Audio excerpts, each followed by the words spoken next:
My name is Clara, and I am 33 years old. I built a multi-billion-dollar bioengineering firm from the ground up, and I outright owned the $20 million modern glass fortress my husband was currently standing in.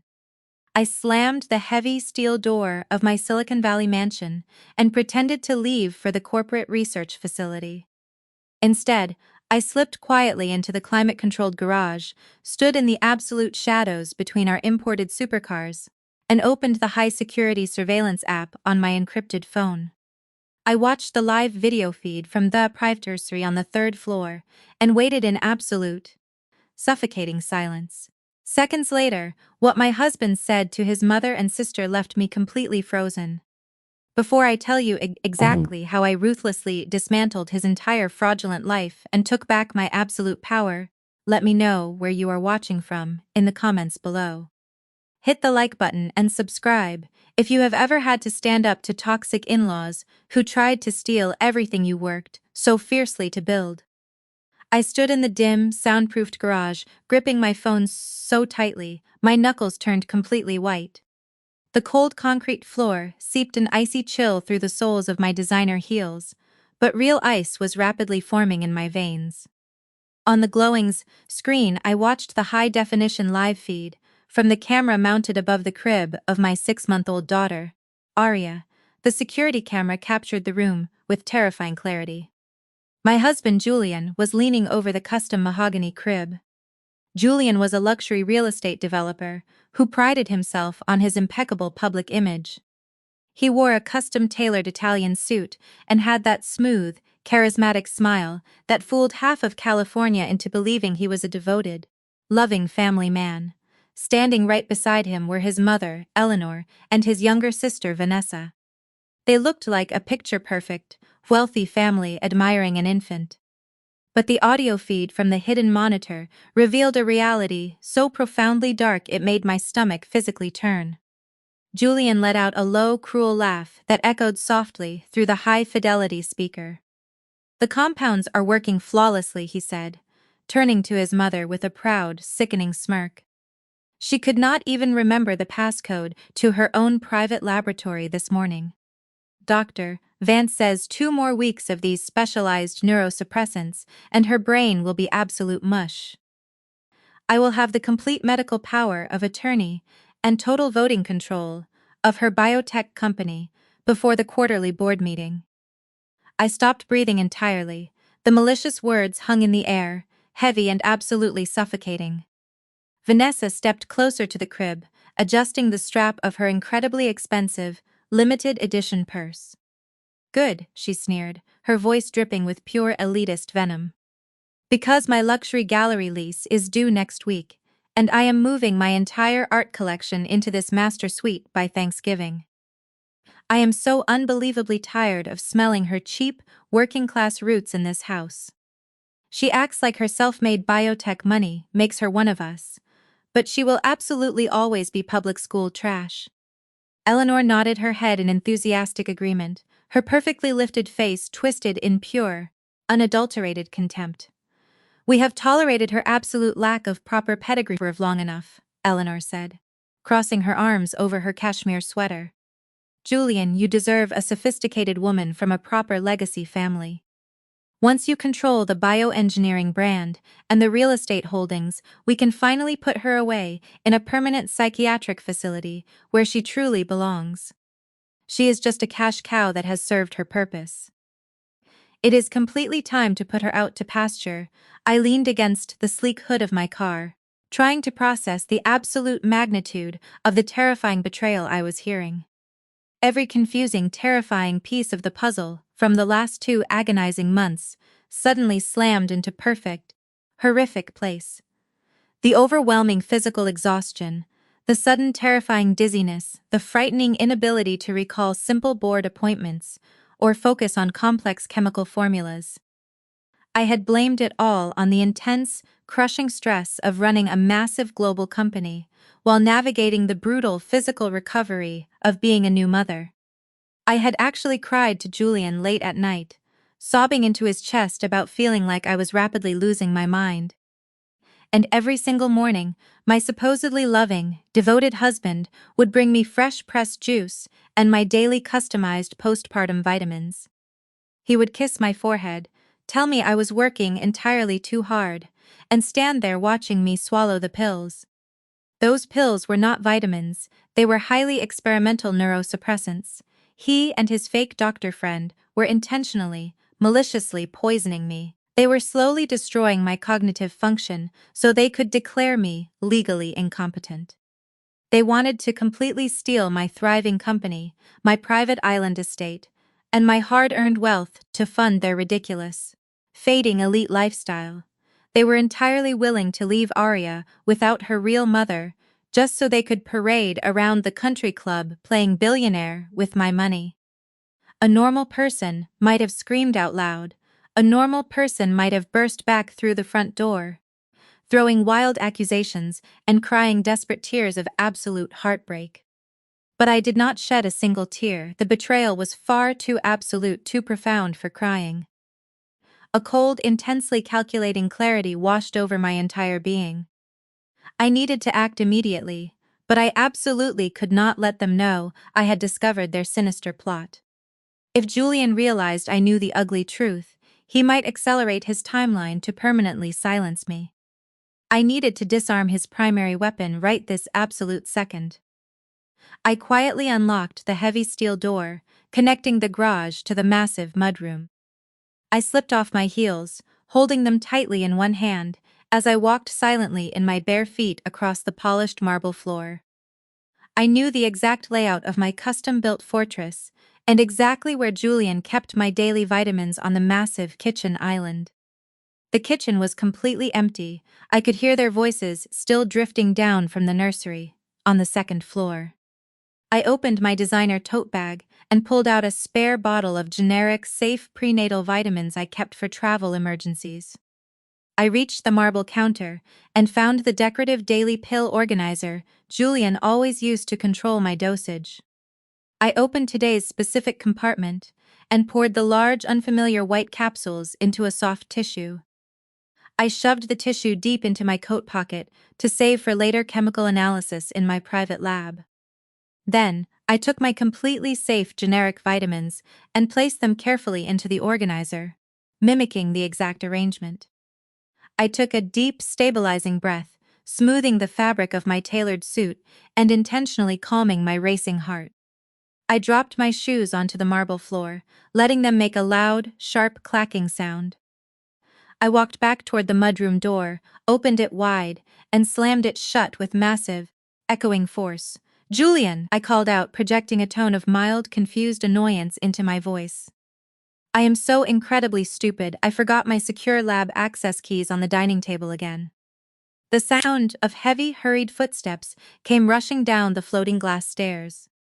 Within moments, Julian appeared in the hallway, his handsome face arranged into a flawless, terrifying mask of polite husbandly concern. "Oh baby," he said, walking toward me with a gentle, comforting smile that made my skin crawl. "You really are losing your head lately. Do you want me to just drive you to the research facility today?" It took every single ounce of self-control I possessed not to strike him across his smug, lying face. I forced a sheepish, embarrassed smile and shook my head side to side. "No, I am totally fine," I replied, picking up my keys from the glass console table. "I just have a lot of complex formulas on my mind, with the new synthetic tissue launch this week." "I am incredibly sorry. I interrupted your quality time with your mother and sister." Julian kissed my cheek, his lips felt like pure, corrosive poison. "Drive safe, my beautiful love," he murmured softly against my ear. "Try to get some real rest today." I nodded obediently and turned away, walking back out to the cold garage. I started my car and backed slowly out of the massive driveway.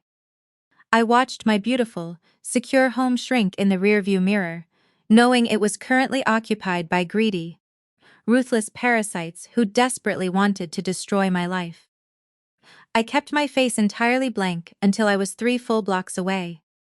I was going to let them think their evil plan was working perfectly, while I silently, systematically dismantled their entire privileged world piece by piece.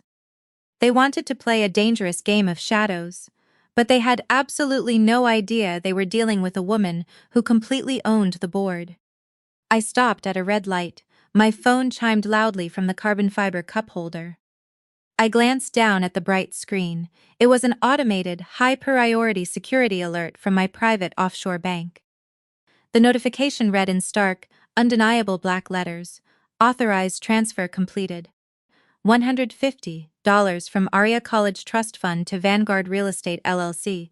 Vanguard was Julian's holding company, and his commercial real estate business had been failing miserably for the past 3 years.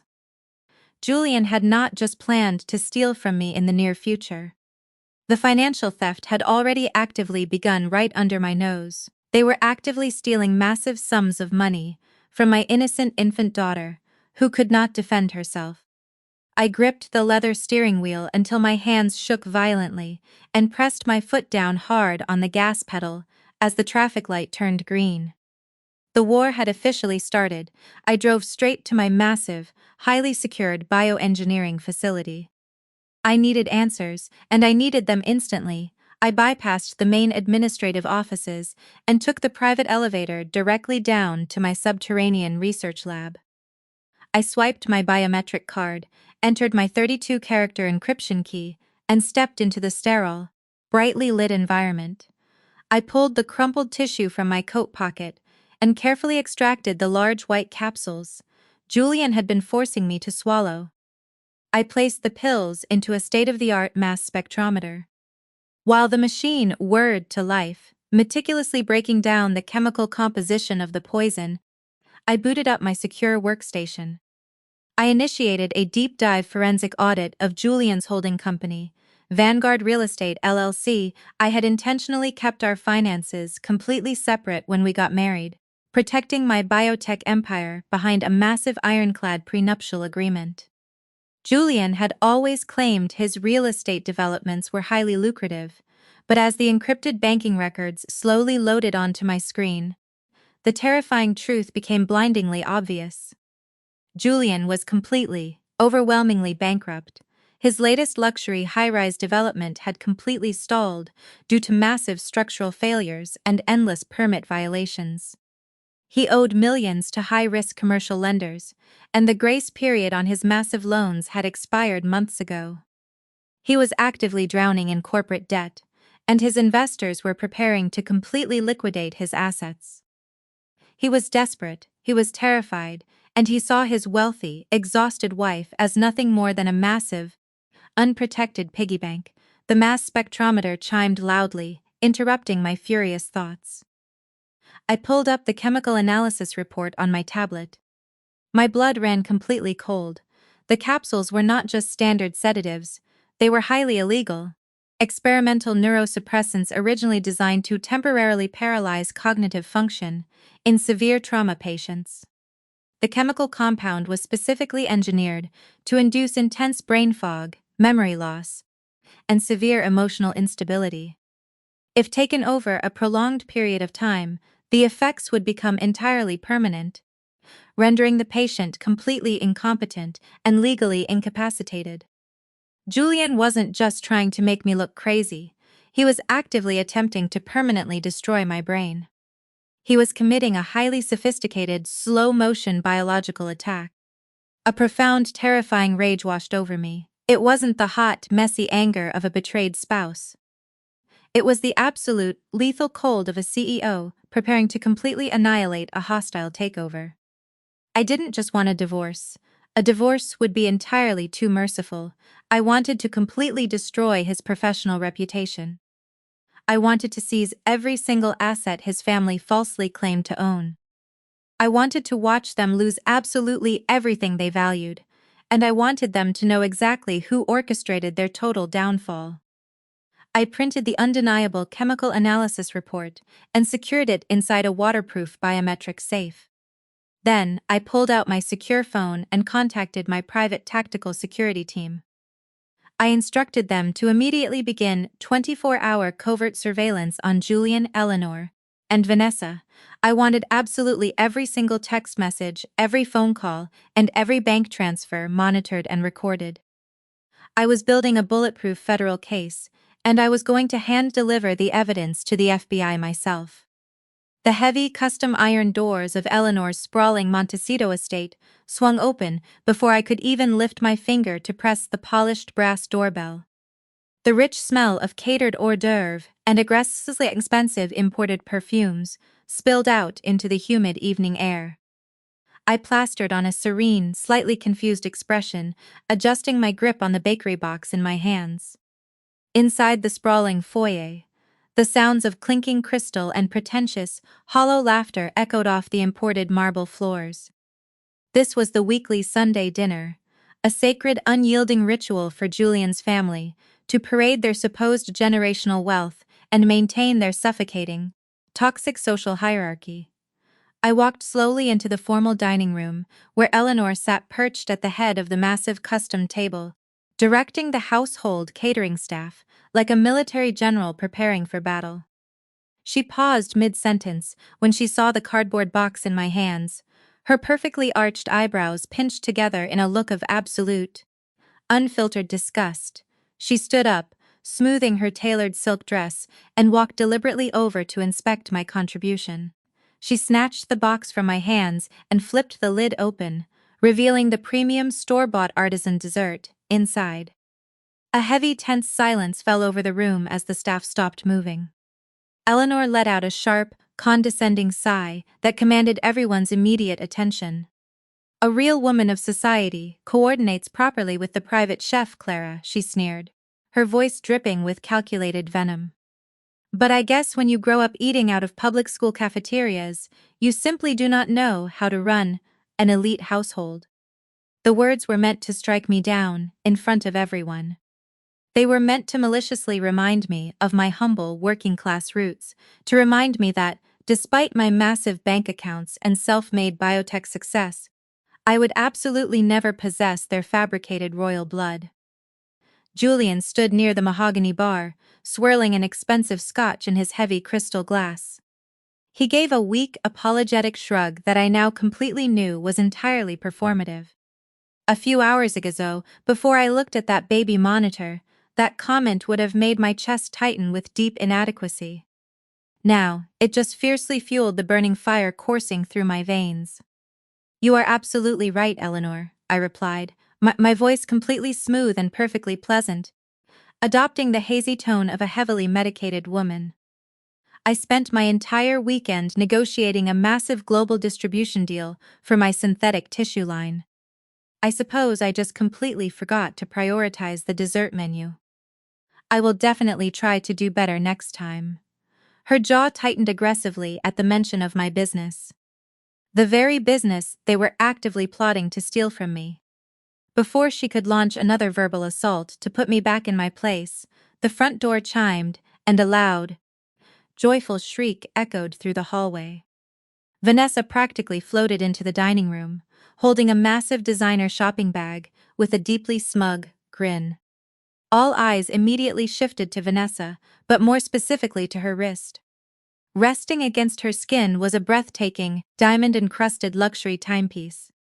The stones caught the ambient light from the massive chandelier, throwing brilliant prisms across the dining room walls. It was a flawless, heavy custom piece. It was also undeniably, staggeringly expensive. "Look what I finally acquired for my collection," Vanessa squealed, doing a theatrical spin for her mother. "Julian helped me secure the funding for my gallery expansion. We are celebrating tonight." Eleanor clapped her hands together, rushing over to admire the glittering diamonds. Julian offered Vanessa a firm hug and a congratulatory smile. They were all grinning widely, exchanging looks of supreme, sickening arrogance. I stared hard at the diamond watch, and I knew exactly where that massive funding came from. $150,000 drained directly from my infant daughter's college trust fund earlier that very afternoon. Vanessa's gallery had not sold a single piece of real art in 6 months. She was drowning in corporate debt. The watch was not a trophy of her hard work. It was a glittering trophy of their successful theft. They were literally wearing my child's stolen future on their wrists and parading it right in my face. The sheer audacity of the display required an immediate physical response. I walked calmly over to the bar and poured myself a generous glass of a deep, dark vintage red wine. I needed to move to the next phase of my protocol, but I required a massive distraction, a loud one. I turned around and began walking toward the dining table right, as Vanessa stepped forward to show off the intricate clasp of her new jewelry. I timed my steps perfectly. I allowed the heel of my shoe to catch the thick edge of the expensive Persian rug. I stumbled forward, throwing my hands up to catch my balance. The entire glass of dark red wine launched through the air in a perfect crimson arc. It splashed directly onto Vanessa's chest, drenching the new diamonds and soaking completely through her pristine white silk designer dress. A blood-curdling scream erupted from Vanessa's throat. The red wine bloomed across the expensive fabric like a massive wound, ruining the garment instantly. "My dress," she shrieked frantically, pulling at the soaked silk. "Are you absolutely blind, Clara? This is a $10,000 vintage gown. You completely ruined it." Total chaos consumed the formal dining room. Eleanor started yelling for the house staff to bring club soda and salt immediately. Julian rushed over, attempting to calm his hysterical sister while shooting me a look of extreme disappointment and fake concern. "I am so incredibly sorry," I gasped, pressing my hands to my mouth in a display of exaggerated horror. I just suddenly felt so dizzy and completely lost my balance. It must be my medication making me so clumsy. I dropped my clutch purse, intentionally letting it slide directly beneath Eleanor's chair. While the entire family was intensely focused on the ruined dress and screaming at the poor staff, I dropped to my knees, pretending to frantically search for my spilled belongings. I crawled quickly under the massive custom dining table. The thick hanging tablecloth shielded me completely from view. I reached into the hidden lining of my purse and pulled out a voice-activated micro-recorder. It was no larger than a small coin, with a strong adhesive backing designed specifically for corporate espionage. I pressed it firmly against the underside of the heavy wood, right beneath where Eleanor always sat, to hold her private family meetings. I secured it tightly, ran my thumb over the edge to ensure it was completely hidden, and grabbed my purse. I stood back up, clutching my head and swaying slightly. "Julian," I said, my voice trembling with fake vulnerability. "I am feeling extremely unwell right now. I think I absolutely need to go home and lie down." Julian immediately switched into his designated role of the burdened but supportive husband. He wrapped an arm tightly around my waist, casting a significant, knowing look toward his furious mother. "Of course, baby," he said softly. "Let us get you home to rest. Your mind is just totally overwhelmed today." I apologized once more to a furious Vanessa and let Julian guide me out of the house. The drive back to our estate was suffocatingly quiet. Julian played soft classical music and held my hand at red lights, playing his part flawlessly. I leaned my head against the cool glass of the passenger window, closing my eyes and counting every single breath to maintain my absolute composure. Sitting next to the man who was actively poisoning me took every ounce of restraint I possessed. I had the bugs safely in place. Now I needed to know the full extent of the financial damage. As soon as we walked through our front door, I feigned severe exhaustion and headed straight for the master bedroom. I locked the heavy door behind me and walked directly into my massive walk-in closet. I pushed aside a row of heavy winter coats and accessed a hidden wall panel where I kept my private, secure biotech server. Being a successful CEO meant I never left my digital security to chance. I booted up the custom system and bypassed our home network's firewalls. I needed to see exactly what Julian was doing on his personal laptop. I ran a powerful decryption software I had designed myself for corporate protection. It took less than 10 minutes to crack his administrative passwords and mirror his email outbox directly to my screen. The first few emails were standard real estate correspondences, but then my eyes caught a locked PDF file sent to a high-risk commercial lending firm just 2 days prior. The subject line read, "Urgent collateral verification."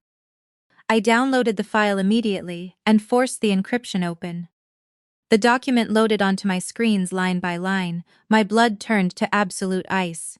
It was a formal property deed transfer and a massive commercial loan agreement. Julian had completely forged my signature. He was actively using my private island off the coast of Maine. An exclusive $30 million retreat I owned outright as collateral for a massive, high-risk construction loan. Julian was not securing funding for our family. He was using my $30 million private sanctuary to secure a desperately needed cash injection for his failing luxury, high-rise development. His firm was bleeding money rapidly, and he was using my generational wealth to plug the holes and save his own professional reputation. If his development collapsed, the commercial lenders would seize my island immediately, leaving me with absolutely nothing. I stared hard at the forged signature at the bottom of the digital document. It was a perfect replica of my handwriting. He had planned this operation for months. He intentionally drugged me to ensure I would be too confused and exhausted to notice the legal notices arriving in the mail. He stole from my innocent daughter to fund his sister's fake art gallery. And now, he was handing over my private sanctuary to save his own fragile ego. They thought I was just a naive girl from the wrong side of the tracks who got lucky in the biotech world. They truly thought they could break my mind, strip me of my hard-earned assets, and throw me away while parading my wealth as their own. I closed the laptop and pushed the hidden wall panel back into place. A terrifying, overwhelming calm settled over me. I walked over to the full-length mirror and stared at my reflection. The terrified, confused wife they thought they were dealing with was absolutely dead. The woman looking back at me was an apex predator ready to strike. I was not just going to stop the property transfer. I was going to let them walk right into their own elaborate trap.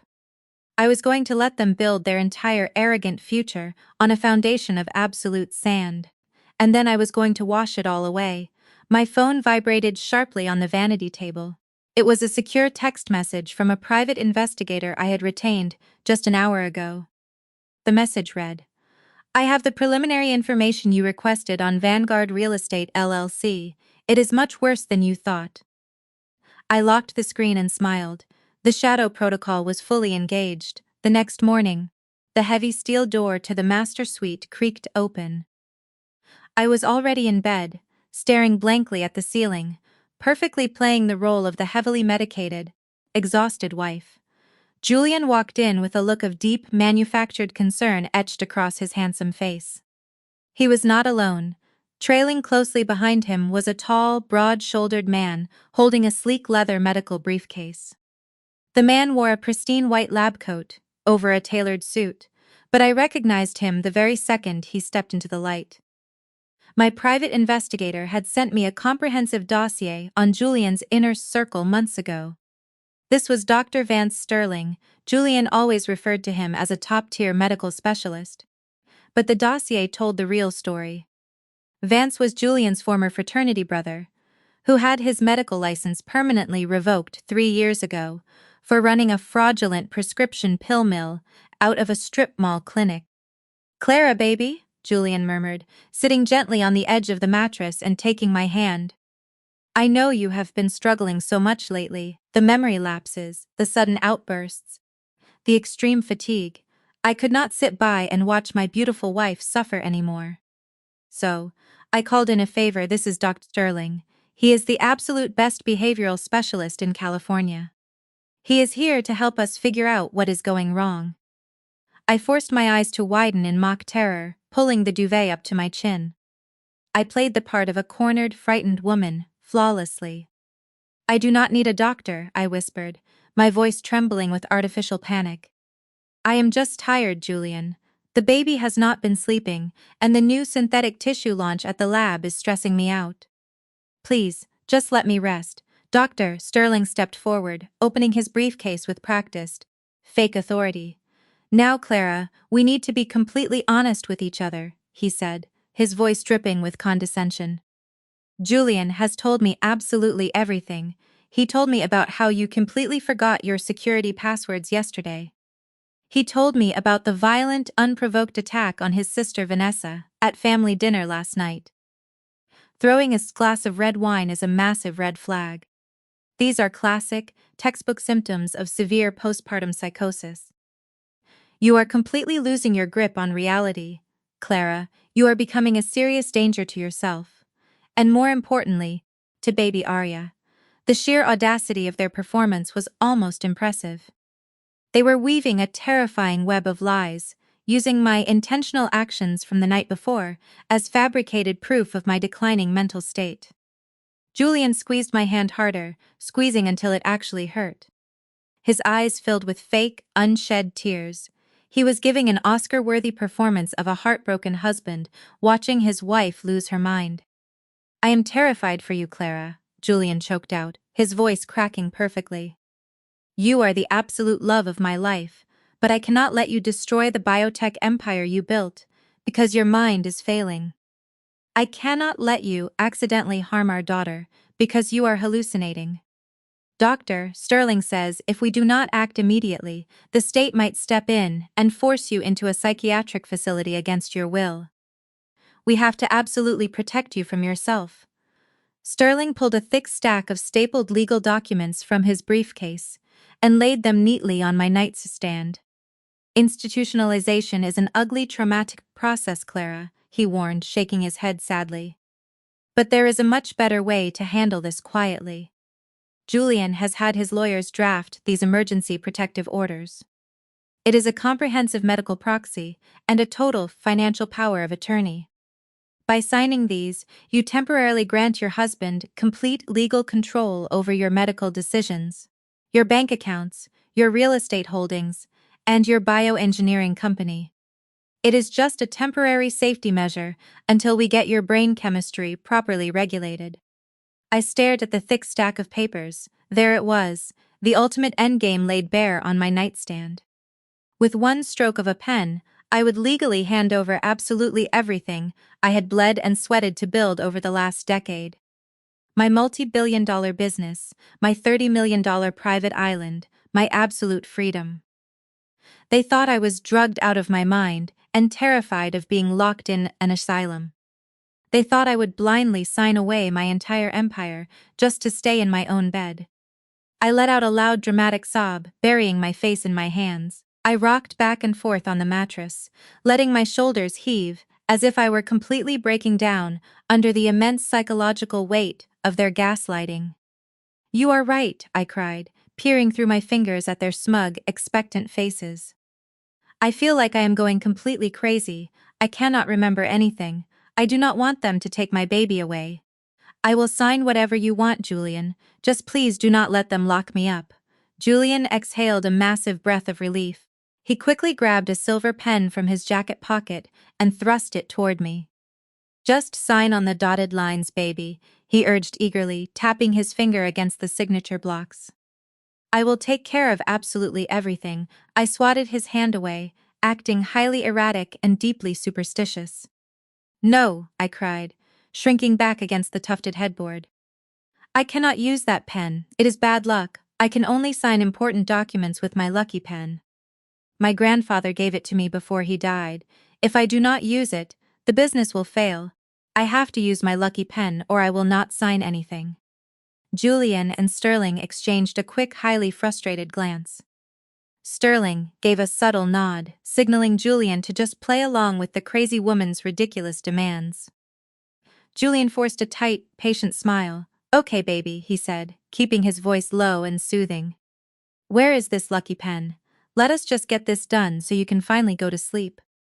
I threw off the heavy duvet and stumbled out of bed, purposefully making my steps uneven and entirely clumsy. I walked over to my antique mahogany writing desk by the window and opened the top drawer. I pushed aside a stack of elegant stationery and pulled out a sleek, heavy black fountain pen. To the untrained eye, it looked like a standard luxury writing instrument. In reality, it was a highly specialized piece of corporate espionage equipment. I had engineered myself in my biotech lab months ago, when I first suspected Julian was tampering with my business contracts. The pen was loaded with a proprietary temperature-sensitive polymer ink. When applied to paper, the dark blue ink looked bold, vibrant, and completely permanent. but due to its unique chemical composition, it would react with the ambient temperature of a standard room and evaporate completely, leaving absolutely no residue, no indentations, and no trace behind after exactly 24 hours. The paper would be entirely, flawlessly blank. I stumbled back to the bed, clutching the black pen to my chest like a desperate lifeline. I snatched the thick stack of legal documents from the nightstand and spread them out across my lap. Julian leaned over me, practically salivating, as he pointed to the bottom of each page. I uncapped the specialized pen and began to sign my name. I used bold, sweeping strokes, pressing the dark blue ink firmly into the crisp white paper. I signed the medical proxy, handing over my physical autonomy. I signed the financial power of attorney, surrendering my massive bank accounts. I signed the corporate addendums, giving him full voting rights over my biotech empire. I signed every single full page they put in front of me, crying softly the entire time. When I finished, I let the heavy black pen drop from my trembling fingers onto the hardwood floor.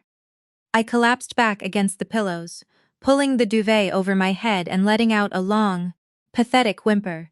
Julian eagerly snatched the signed documents off my lap, carefully organizing them before handing the entire stack directly to Sterling. Sterling slid the priceless papers into his leather briefcase and snapped the brass locks shut with a sharp, resounding click. "You did the right thing today, Clara," he said, his voice returning to a cold, clinical tone. "You are a very sick woman, but you are in good hands now. Just follow Julian's instructions and take your medication." Sterling turned and walked out of the master suite, his heavy footsteps echoing down the hallway. Julian did not immediately follow him. Instead, he walked slowly back over to my side of the bed. The fake mask of the caring, concerned husband completely melted away, leaving nothing but a ruthless, greedy stranger in its place. He leaned down over me, his face inches from mine. His eyes were dark and utterly devoid of warmth. He reached out and stroked my cheek with his thumb. "Just rest, crazy girl," he whispered, his voice a sinister rasp in the quiet room. "I will handle absolutely everything from here on out." He stood up straight, turned his back on me, and walked confidently out of the room. A second later, I heard the heavy, solid thud of the door closing, followed immediately by the sharp metallic scrape of the exterior deadbolt sliding into place. He had locked me inside my own master bedroom. He truly believed he had won. He believed he was walking downstairs with the keys to my kingdom locked safely in a briefcase. He had absolutely no idea that by this time tomorrow, those legally binding documents would be nothing more than blank, useless pieces of expensive paper. I sat up in bed, throwing the duvet aside. The pathetic crying act vanished from my face instantly, replaced by stone-cold lethal focus. I did not have time to celebrate my flawless performance. If Julian was locking me in the bedroom, it meant his family was moving to the next phase of their attack. I slid out of bed and rushed straight into the massive walk-in closet, retrieving my laptop from its hidden compartment. I sat cross-legged on the closet floor and booted up the secure server. I immediately accessed the live audio feed from the micro recorder I had planted under Eleanor's massive oak dining table the night before. I slipped my noise-canceling headphones over ears Mikshish and maximized the volume. The audio feed was crystal clear. I could hear the distinct clinking of fine china and the sharp, commanding tone of Eleanor's voice. She was not talking to her staff. She was speaking loudly into her cell phone, and the words chilled my blood entirely. "Yes, I am calling to report an emergency situation regarding a minor child," Eleanor stated, her voice dripping with fabricated terror. "My name is Eleanor, and I am calling about my granddaughter Arya. You need to send a state caseworker immediately. My daughter-in-law, Clara, is violently insane. She is suffering from severe unmedicated psychosis. She physically attacked my daughter last night in a fit of absolute rage, and she is currently locked in her house, refusing to let anyone see the baby. She is highly unstable and a direct threat to that child's life. You need to come take the baby right now, before she does something unthinkable." I ripped the headphones off my ears, my breathing turning shallow and incredibly fast. Julian taking my company was one thing, but Eleanor was calling Child Protective Services to have my daughter ripped from my arms. They were trying to use the state to steal my baby. The ultimate betrayal had just been initiated. I stared at the locked bedroom door, the sound of the deadbolt echoing in my mind. They thought they had trapped a crazy, defenseless woman. They were about to find out they had locked themselves in a cage with an absolute monster. I spent the entire night turning my luxurious master bedroom into a digital war room. Julian had locked the door from the outside, completely convinced that the heavy neurosuppressants were currently turning my brain into useless mush. He had retreated to the guest suite down the hall, playing the role of the exhausted husband, giving his sick wife some much-needed space. He vastly underestimated my limitless resources. Being a self-made billionaire meant I did not rely on standard schedules or normal operating hours. I reached into my hidden wall safe and pulled out my secure encrypted burner phone. I immediately contacted my personal concierge medical team. They were a discreet, highly exclusive service that catered to Silicon Valley executives who required absolute privacy. I paid them a massive monthly retainer for exactly this kind of emergency. I instructed Dr. Eris, a brilliant board-certified psychiatrist and toxicologist, to enter my property through the heavily wooded back service gate. I remotely unlocked the private balcony door that led directly into my suite. By 2 a.m, Dr. Eris was sitting quietly in my bedroom, drawing 2 vials of my blood for an expedited emergency toxicology screen. Following the blood draw, she conducted a rigorous, comprehensive psychological evaluation. I answered every single question with crystal-clear precision, detailing my biotech operations, my financial portfolios, and my current state of mind. By 4 a.m, Dr. Eris handed me a stamped, certified letter declaring me in perfect psychological health, with absolutely zero signs of postpartum psychosis or any other mental instability. 2 hours later, the expedited lab results hit my secure server, confirming my bloodstream was completely free of any narcotics or neurosuppressants. I had the undeniable physical proof, now I just needed to set the stage for absolute destruction. At exactly 7 a.m, I heard the heavy deadbolt on my bedroom door slide open. I quickly threw myself under the thick duvet, closing my eyes and breathing in a slow, rhythmic pattern. Julian tiptoed into the room. He stood over my bed for a long moment, watching me. I could feel his eyes on me, calculating and entirely cold. He gently placed a fresh glass of pressed juice and a new dose of his poisoned pills on my nightstand. "Just sleep, my sweet crazy girl," he whispered, pressing a fake kiss to my forehead. "I have to go to the firm. I will let the house staff know not to disturb you." I waited until I heard the distinct rumble of his sports car leaving the driveway before I threw off the covers. I had exactly 1 hour before Eleanor and her state-sponsored ambush arrived. I did not reach for the comfortable silk pajamas they expected to find me in. Instead, I walked into my massive closet and pulled out a razor-sharp, tailored crimson CEO power suit. I paired it with my most aggressive black stiletto heels. I applied my makeup with surgical precision, ensuring my face looked flawless, rested, and absolutely powerful. I pulled my hair back into a sleek, tight bun. I printed out the certified toxicology reports and the psychiatric clearance, placing them neatly inside a sleek leather presentation folder alongside my iPad. At exactly 8:15, the massive front doorbell rang. It was not a polite ring, it was a series of aggressive, demanding buzzes designed to completely intimidate. I walked calmly down the grand sweeping staircase, the sharp click of my stilettos echoing through the massive empty foyer. I took a deep breath, squared my shoulders, and pulled open the heavy steel door. Standing on my front porch was a stern-looking woman holding a thick clipboard. She wore a state-issued identification badge that read, "Child Protective Services." Flanking her on either side like heavily armed guards were Eleanor and Vanessa. They had completely dressed for the occasion, wearing somber, muted colors and matching expressions of fake tragic concern. Eleanor already had a crumpled tissue pressed against her cheek, preparing to play the heartbroken grandmother. "Mrs. Clara Vance," the state worker asked, her tone tight and extremely authoritative. "My name is Agent Miller. We received a highly disturbing emergency report regarding your mental stability and the immediate safety of your infant daughter. We need to come inside and evaluate the child right now."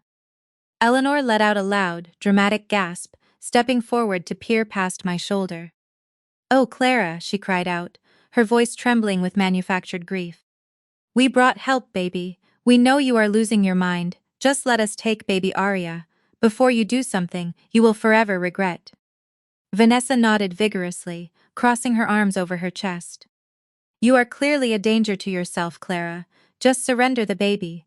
Do not make this any harder than it has to be." They expected me to look completely disheveled. They expected me to be slurring my words, crying hysterically, and proving every single lie they had fed the state. Instead, I stood tall in the doorway, radiating pure, undeniable authority. I did not step aside. I looked directly into Agent Miller's eyes, maintaining intense, unblinking eye contact. "Agent Miller," I said, my voice smooth, resonant, and perfectly calm. "I am fully aware of why you are here. Please step inside, but these two women will remain on the porch." Eleanor dropped her tissue, her fake concern instantly replaced by genuine, unfiltered outrage. "Excuse me," she barked, trying to push her way past the threshold. "We are the concerned family members who filed the report. We have every right to be inside that house to protect our granddaughter." I held up a single manicured finger, stopping her dead in her tracks. "You have absolutely no rights here, Eleanor," I stated coldly. "This is my private property. You will stand exactly where you are, or I will have you formally arrested for trespassing." Agent Miller looked completely confused. She glanced at Eleanor, then back at my immaculate crimson suit and perfectly composed demeanor. This did not fit the profile of the violently psychotic woman she had been sent to investigate. I stepped back and allowed Agent Miller into the foyer, closing the heavy door halfway. So Eleanor and Vanessa were forced to stand outside in the humid morning heat. "Agent Miller, I understand you have a vital job to do protecting vulnerable children," I said, handing her the sleek, leather folder. "But I need you to review these documents before we proceed any further. I take accusations regarding my fitness as a mother extremely seriously." The agent opened the folder, her eyes scanning the top document. "What is this?" she asked, her brow furrowing in deep confusion. "That is a certified legal psychological clearance," I explained, keeping my tone strictly professional. "It was conducted at 2 o'clock this morning by Dr. Aris, a board-certified psychiatric specialist who caters to the executive board members of Silicon Valley. Behind that document, you will find an emergency toxicology report, processed just 4 hours ago. It proves my bloodstream is completely devoid of any narcotic sedatives or mind-altering substances. I am the sole founder and active CEO of a global bioengineering empire. My mind is my greatest asset, and as you can clearly see, my mind is perfectly intact." Agent Miller flipped through the pristine medical documents. The aggressive stance she had brought to my doorsteps began to rapidly deflate. She looked back up at me, completely bewildered. "But the report we received stated you were heavily medicated, suffering from violent delusions, and unable to even remember your own name. The caller stated you physically attacked a family member last night." I smiled, a slow, chilling, predatory smile. I reached into the folder and pulled out my iPad. I tapped the screen and opened the audio file I had isolated from the dining room bug. "Yes," I said softly, "let us talk about that caller." I pressed play. The high-quality audio recording filled the quiet foyer. Eleanor's voice rang out, sharp and unmistakable. "Yes, I am calling to report an emergency situation regarding a minor child. My name is Eleanor, and I am calling about my granddaughter Aria. You need to send a state caseworker immediately. My daughter-in-law, Clara, is violently insane. She is highly unstable and a direct threat to that child's life." Agent Miller nodded. Yes, that is the exact recording of the report. Keep listening. I instructed, holding the iPad closer to her. The audio continued. The dispatcher on the phone placed Eleanor on a brief hold.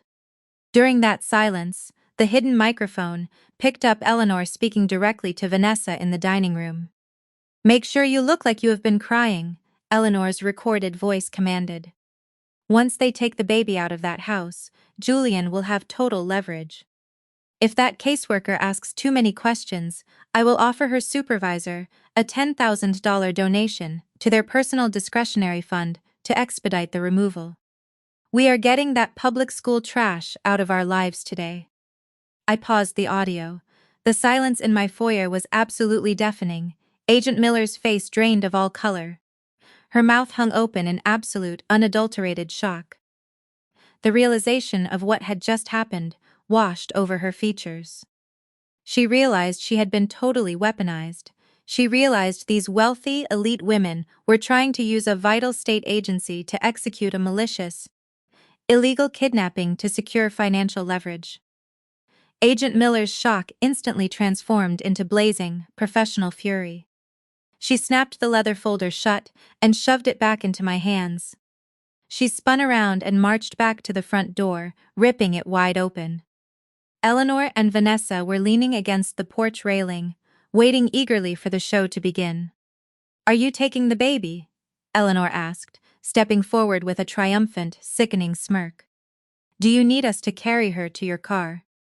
Agent Miller stepped directly into Eleanor's personal space, her voice vibrating with intense, uncontrollable rage.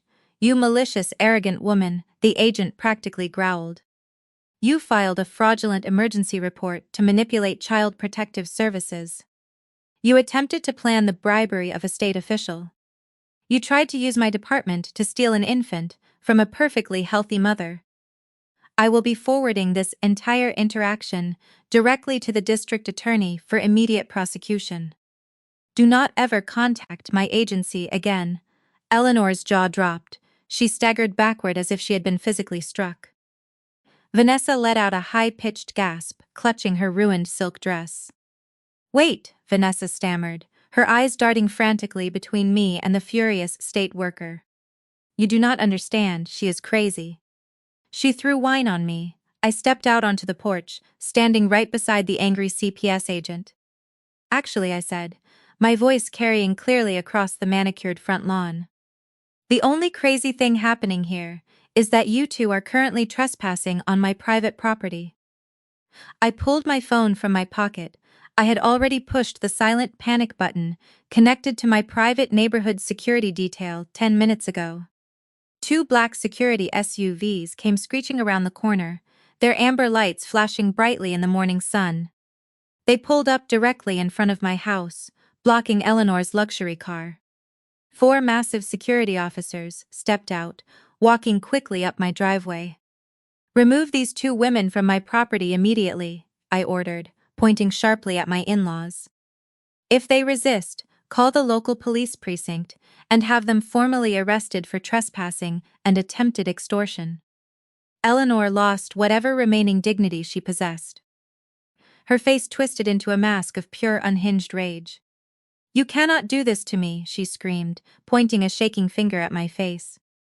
"I am Eleanor Vance. You are nothing but cheap, working-class dirt. You will respect your betters." Two security guards grabbed Eleanor firmly by the arms. She thrashed and kicked, screaming wildly as they physically dragged her down the front steps.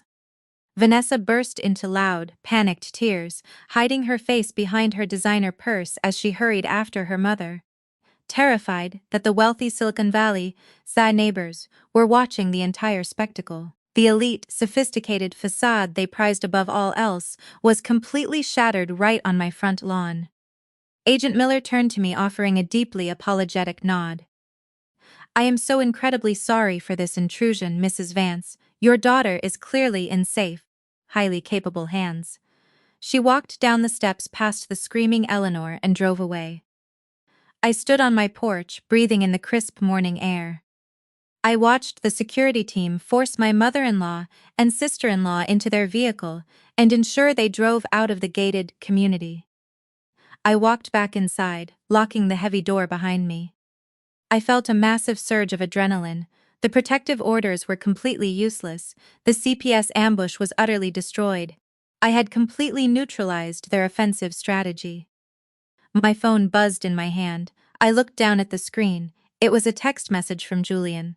He was sitting in his fancy office, completely oblivious to the absolute bloodbath that had just occurred at his house.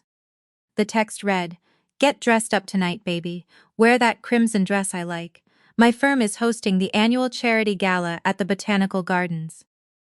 I am going to make a very special announcement to the partners about your early retirement and how I will be stepping in to manage your stress. I need you by my side." He still thought he had the signed legal power of attorney.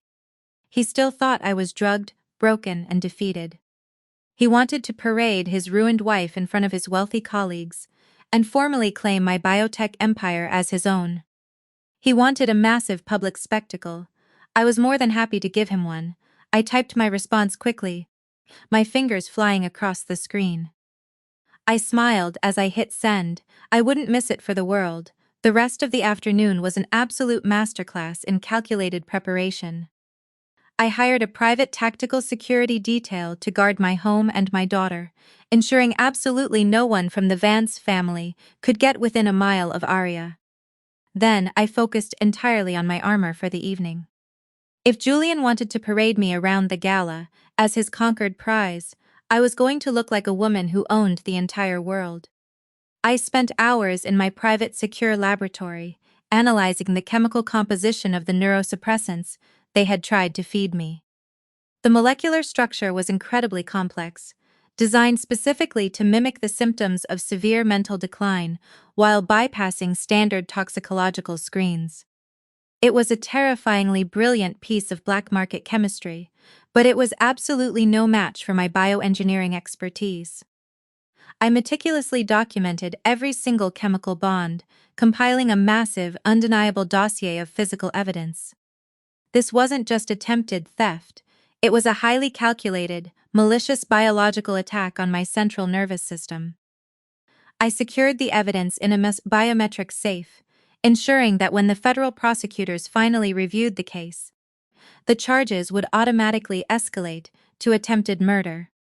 Every single day I spent pretending to be broken and confused was another day I spent fortifying my legal and financial barriers, moving my massive liquid assets into heavily encrypted offshore trusts that Julian could never possibly access. I arrived at the massive, glass-domed botanical gardens exactly 1 hour after the gala began.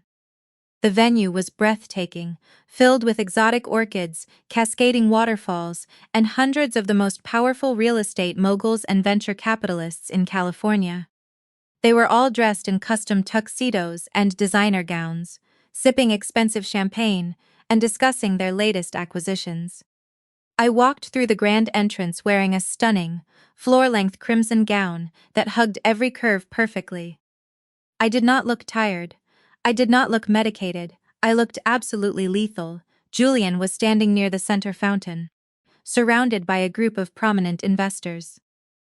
When he saw me walking toward him, his fake smile faltered for a fraction of a second. I could see the confusion in his eyes. I was supposed to be stumbling, docile, and completely reliant on him. Instead, I was commanding the attention of every single person in the room. He quickly recovered, plastering on his charming grin and stepping forward to take my arm. "Clara, baby," he whispered, his grip on my arm slightly too tight. "You look beautiful, but you shouldn't be pushing yourself. Dr. Sterling said you need to keep a low profile." "I feel absolutely fantastic, Julian," I replied, my voice projecting clearly over the ambient music.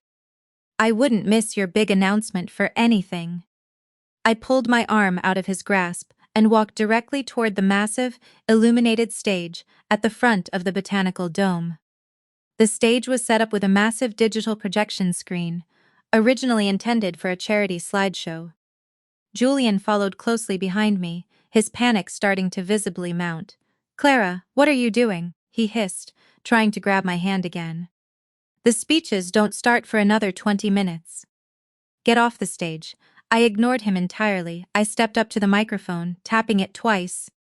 The sharp, rhythmic thud echoed through the massive glass dome, instantly silencing the hundreds of wealthy guests. All eyes turned toward the stage. Julian stood frozen at the bottom of the steps, his face draining of color. "Good evening, everyone," I announced, my voice ringing out with absolute, undeniable authority. "My name is Clara Vance. As many of you know, I am the founder and CEO of a global bioengineering firm. My husband, Julian, invited me here tonight because he wanted to make a very special announcement regarding the future of my company. But I decided I wanted to deliver the news myself." The crowd murmured in polite anticipation. Julian took a step up the stairs, his eyes wide with genuine terror. "Clara, stop," he whispered frantically. "You are having an episode. Come down here right now." I looked down at him and offered a cold, predatory smile. "Julian and his family have been incredibly concerned about my mental health lately," I continued, addressing the silent crowd. They were so concerned, in fact, that Julian had a disgraced, unlicensed doctor draft, a total financial power of attorney, and a medical proxy to take complete control of my life. A collective gasp rippled through the audience. Julian froze completely.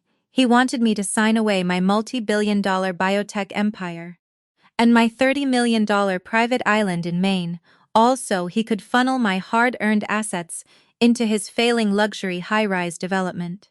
I declared, my voice rising in power and intensity. He was so desperate for my money that he even forged my signature on a massive commercial loan agreement. I pulled a small remote from my clutch purse and pressed the button. The massive digital screen behind me flickered to life. I projected the high-resolution images of the forged property deed and the illegal commercial loan documents I had pulled from his laptop. The undeniable evidence of his massive federal fraud hovered 10 feet tall for the entire room of elite investors to see. Julian staggered backward, his hands trembling violently.